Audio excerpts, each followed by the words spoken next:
Hannah is with us in North Carolina. Hey, Hannah, welcome to the Dave Ramsey Show. Hey, Dave. Thank you for taking my call. Sure, what's up? So, my husband and I just got married too. We completely cash flowed our wedding and our honeymoon. And all of our cars are cash paid, but we're renting right now.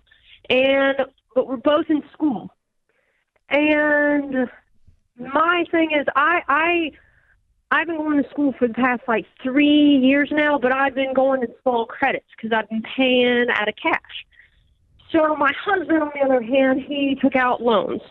So by next year when he graduates, he'll have around $23,000 in student loan debt, whereas I'm completely debt-free. But since we're married now, all that debt's combined, and then we combined our income and our bank accounts, and we're working through this thing. We're trying to pay it off soon. So what my question is, I'm wondering, should I take a break from paying off my school in cash and just take a break from school completely to help pay off his loans? That so by graduation, he can, by graduation, will be debt-free. Hopefully, that's what I pray, or at least a little bit after he graduates, we can pay off these loans, and then once we're debt-free, when does he graduate? Give or take about a year, next year. When do you graduate? But I don't graduate for another. If I go at the pace I'm at, I don't graduate for another 3 years. Okay, and what are you studying? Well, I'm in ministry right now, so I'm studying a biblical counselorship, and I work with children in ministry, and I work in the daycare. But it's really not. It's where I'm working right now, and I kind of went to school because I was told that I needed to go to school. And I didn't really know what I needed or wanted to do at the time, but it was just one of those things that people just told me, just go to school and you figure it out. So right now I'm just still trying to figure it out, and I'm married. Well, that's a horrible plan. Yeah. Go to school and then figure it out. That's just a horrible plan. Whoever gave you that advice is a fool. So the only reason you would go to school would be to get a degree that you're going to use the knowledge from the degree to increase your income. Yeah. Otherwise, you are going to school simply for the acquisition of knowledge, which is for sure a luxury. So I don't hear that I'm about to complete my degree, which is going to double my income in 3 years. Yeah. It's not going to do any of that. So yours is the acquisition of knowledge just to be better informed in your ministry, but it's not going to change your income situation at all. Am I understanding correctly? Yes, you're completely, because I work. And based on that, let's put the degree on hold.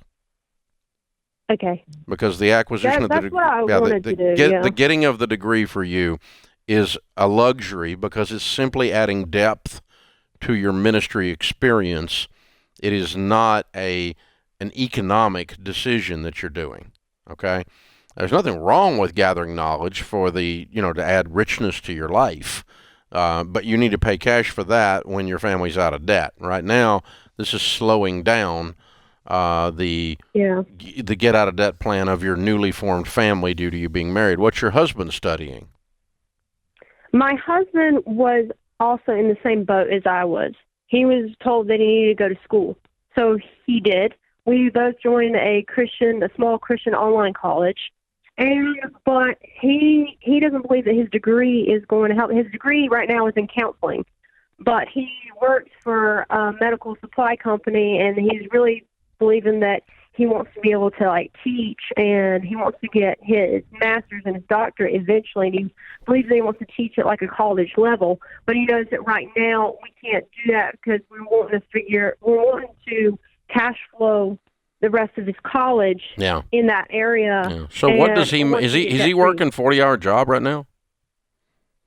He's working 2 jobs, actually. He works a full-time job, brings in about Year, Okay. and then he works a part-time job on the weekends. Okay, so what is your all's household income today, now that you're married? So our household income is around $35,000. Between the two of you? Yes. And both of you are working full-time? Well, I used to work full-time, but I was transferred because I work in a daycare. I used to work with the preschoolers, but now I work with the after-school age group because that job became very, very stressful for me. And I feel more passionate with the age group that I'm in. However, this age group that I work with, because of the school schedule, my hours vary. So I work part-time some days, full-time some days. I think you need a new job. Yeah. You're not making a living. No. And he's not making much of one with what he's doing. Yeah. So you guys are starving. That's part of the issue too. So I think you guys need to lay out some really clear career goals of exactly where you want to be in 5 or 10 years and what education is going to be required to get you there, if any. And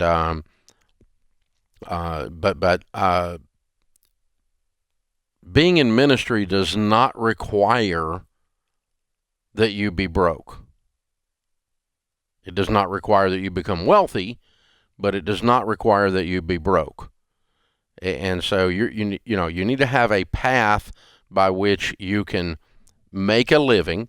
And if you're gonna be in ministry in a place that cannot afford to pay you, then that's called volunteering, and you're going to have mainstream jobs as well as your side gig hustle ministry stuff until your ministry can grow to support you.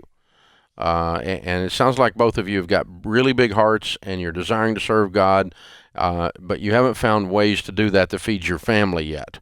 And so you may have to have some mainstream jobs that are legitimate, good income producing jobs that allow you the economic wiggle room then to serve in the local church and to serve in some of these ministries. But working for them isn't working for you right now. You're starving to death. So we're going to have to reset this and put a new template in place that you guys go with, and then ascertain what education is needed to do that. But just generally speaking, you need to become more educated. Well, we all do, but that's a really dumb reason to go to college. You need to have a place that you're going with the expenditure. If you're going to spend the money, we need to get into a different place because of it. Hey, good question. I appreciate you joining us, and I appreciate your heart.